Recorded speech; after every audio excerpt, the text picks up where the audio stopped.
這是一種許願土，只要說出你的新年願望，它就會幫你實現。丙午馬年，馬上發財。它雖然是土，可它比大米還要貴上好幾倍。傳說在饑荒年代，真的有人用它來充飢，所以人們稱它為觀音土，意為向救苦救難的觀音菩薩祈求活命。可這種寄托了最後希望的白色泥土，並不能使人活命，但它卻創造了中國歷史上的另一個奇蹟，它就是自然界的白色鴉片——德化高白土。因為含鐵量極低，天生冷白皮，就是它單憑一己之力托起了世界陶瓷史上那個聖潔的名號——中國白。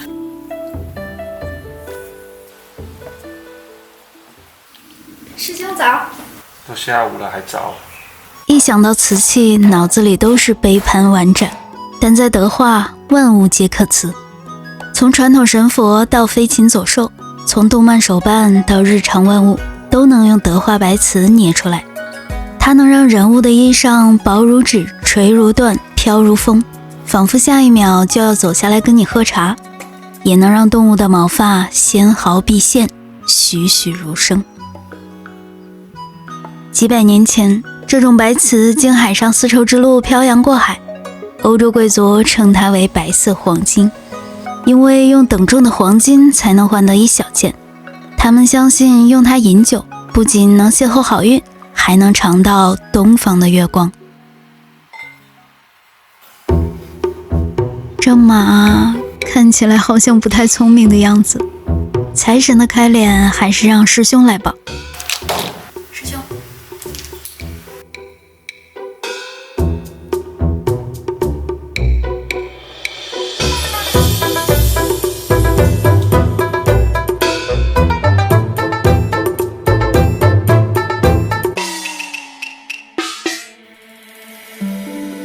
在景德镇，瓷器是一個五彩缤紛的大世界，濃墨重彩，爭相鬥豔。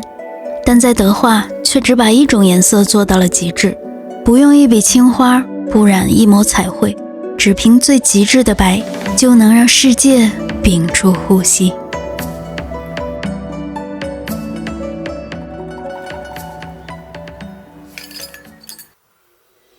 接下來就是一場極其殘忍的外科手術，先把它五碼分屍，然後利用模範法把每一個零件都翻成石膏模，這樣就可以複製出很多個馬上發財了。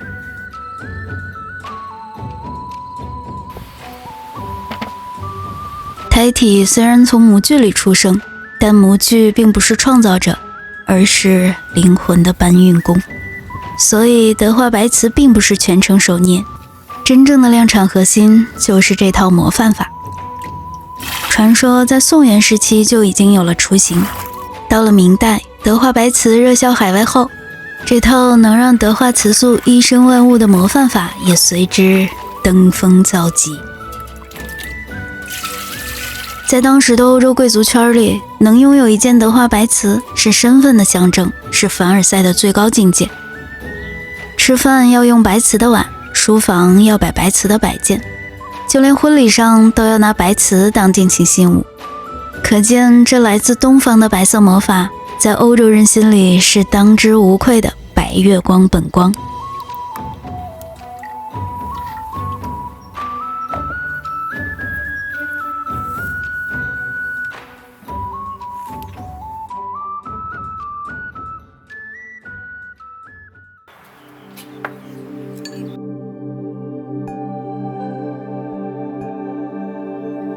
模範雖能複製形，但最傳神的韻往往還需要這畫龍點睛的手工修整。挖出財神的鼻孔，畫出耳朵、鬍子、牙齒，還有雙眼皮兒，露出我看你很有緣的笑容。這是機器無法替代的人氣兒，也是德化瓷塑雖可複製，卻依然獨一無二的原因。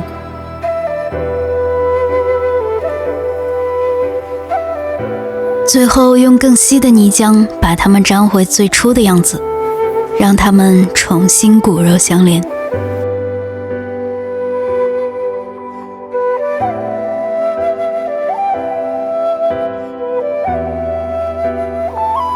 接縫在指尖下慢慢消失，突然覺得自己並不是在組裝零件，而是在復原一個被小心翼翼拆分過的靈魂。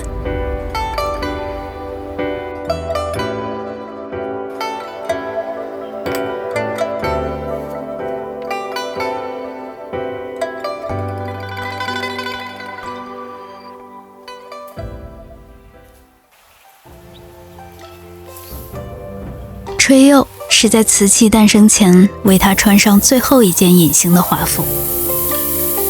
此刻的他素淨而完整，只等一場烈火來喚醒那深入骨髓的中國白。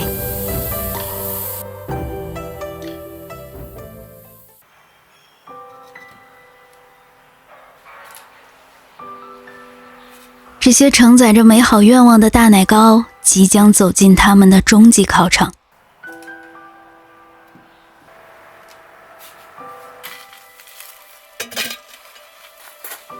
接下來就把一切都交給火焰和時間。整整28個小時，1300度的烈焰將吞沒所有的指紋、汗水和小心翼翼的痕跡。之前學過的所有化學公式，在這一刻都化為了最原始的祈禱。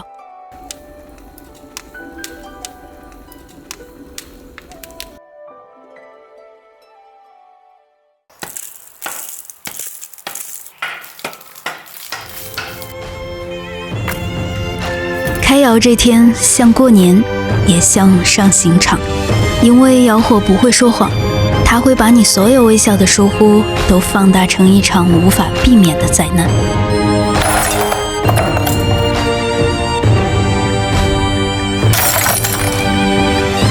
就這一點點瑕疵，還是留下吧。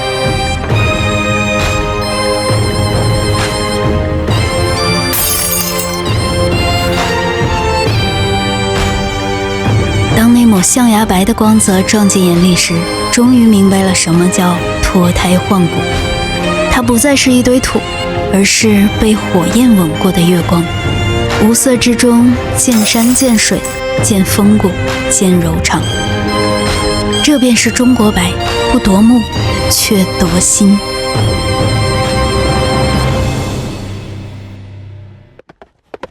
馬年將至，祝你馬上加薪，馬上發財，一舉奪魁，好運加載，福氣拉滿，笑口常開。